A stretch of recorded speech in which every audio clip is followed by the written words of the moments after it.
The news day continues here on One News Now. I'm Riza Diaz. President Ferdinand Marcos Jr. is set to meet with U.S. Secretary of State Antony Blinken on August 6. Blinken says Washington expects a close alliance with the country despite human rights concerns. The meeting is a part of efforts to strengthen the U.S.-Philippines alliance, including on energy and trade. PHIVOLCS Director Renato Solidum urges the public to be ready for the big one after a strong earthquake rocked northern Luzon earlier this week. Maan Enriquez with the story. When a magnitude 7 earthquake hit Abra and nearby provinces last Wednesday, intensity 3 to 5 were felt in different cities in Metro Manila.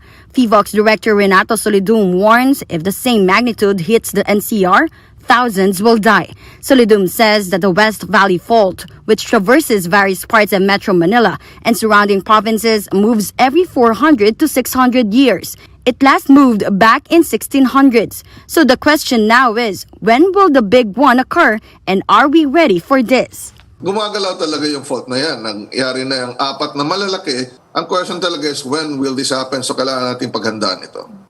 They say the house is only as strong as its foundation. The Association of Structural Engineers of the Philippines have some tips to ensure your homes are earthquake resilient. Engineer Juanito Cunanan says the basic requirement of resilient structure is its foundation, and it should be designed depending on the type of soil it will be built. Gaya nito, nasa Quezon City area tayo, medyo may katigasan itong lupa na to, kaya magandang paglagyan ito ng puting, ng pundasyon. And for other places like Manila, which has very loose soil, sa Maynila, ang dapat gawin doon ay i-design ng mas malaki yung pundasyon o kaya ay mas malalim. Kung talagang malambot, kailangang injeksyonan mo o gumawa ka ng engineering methodology para mapatigas mo yung lupa. Cunanan then noted the importance of having a sturdy post which carries all the weight of the structure. 1 foot by 1 foot is the minimum size requirement. The roof beam which connects the posts will help resist the movement produced by the earthquake. Yung pataas na yun yung reinforcement o rebars ng poste na kailangan meron kanyan. Cunanan emphasized to avoid using substandard materials. Yung buhangin, kailangan yung mahusay na quality ng buhangin. Hindi po pwede yung buhangin na pinulot mo sa beach. He also adds that steel bars should be put to add reinforcement to the hollow blocks. Sa isang bansang kagaya ng Pilipinas na maraming lindol, required talaga yan. Hindi po pwedeng wala. Kaya yung mga nakita nating mga nagko-collapse na bahay, ang isang dahilan nun, bukod sa mahina ang klase ng materyales, ay walang mga bakal na nilalagay sa hollow block. And for those living in condominium buildings, make sure the reinforcement of the foundation and posts are properly compacted. Mas flexible yung matataas. Ganun. Mas flexible siya. Kung kumbaga sumasayaw siya sa energy, yung mas mababang structure na mas rigid, yan ang magko-collapse daw ayon sa mga ininyero. So between 4, I believe if I'm not mistaken, between 4 and maybe 10 or a dozen stories, and especially if it was built in the 60s or prior, nung hindi masyadong mataas yung level ng reinforcement. Urban planner Paulo Alcazaran hopes that the LGUs will dedicate more open parks or spaces and sidewalks for Filipinos in case of strong earthquakes. Okay, makakababa tayo sa mga building natin, marami tayong earthquake drill. Pero pagpunta sa identified open space or park, wala naman tayong mga sidewalk. So paano tayo pupunta doon? Especially in the great numbers, in the immediate aftermath of an earthquake. So yun ang second na mas nakakatakot kaysa sa yugyug ng earthquake. Ano kung saan tayo pupunta after? Yeah, let me add, yung fatalities hindi lang dahil sa collapse of the buildings or debris. Historically, the fatalities also have come from the fire start. For News 5, Marian Enriquez, we are One News. We'll be back with more stories after the break. Keep it here on One News.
You're still watching One News Now. I'm Riza Diaz. Diesel prices are seen to go down next week while gasoline prices are set to increase. Philippine Petroleum Companies Association founding chairman Fernando Martinez says there are indications of rollback for diesel by 90 centavos per liter. Meanwhile, gasoline products may have a slight increase of 60 centavos per liter. Now, if predictions are right, this will be the 5th straight week of a rollback for diesel, while the first price increase for gasoline after 3 weeks of rollbacks. PLDT has launched the Jupiter cable system, a direct data cable link to the United States and Japan. Jupiter is a 14,000-kilometer-long U.S. transpacific cable system set to boost the country's international data capacity.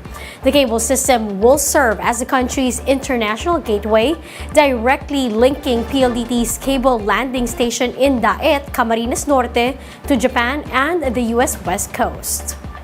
Our country's newest and fastest transpacific cable system will exponentially boost our international capacity, ramp up the global trade of digital services, and propel the nation's digital economy, while increasing internet speed and reliability for Filipinos.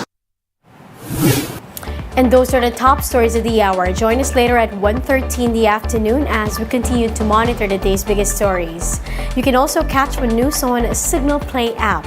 Register for a free account now at www.signalplay.com and stream One News live anytime, anywhere. I'm Riza Diaz. Mask on, wash hands, and stay safe, Philippines. We are One News.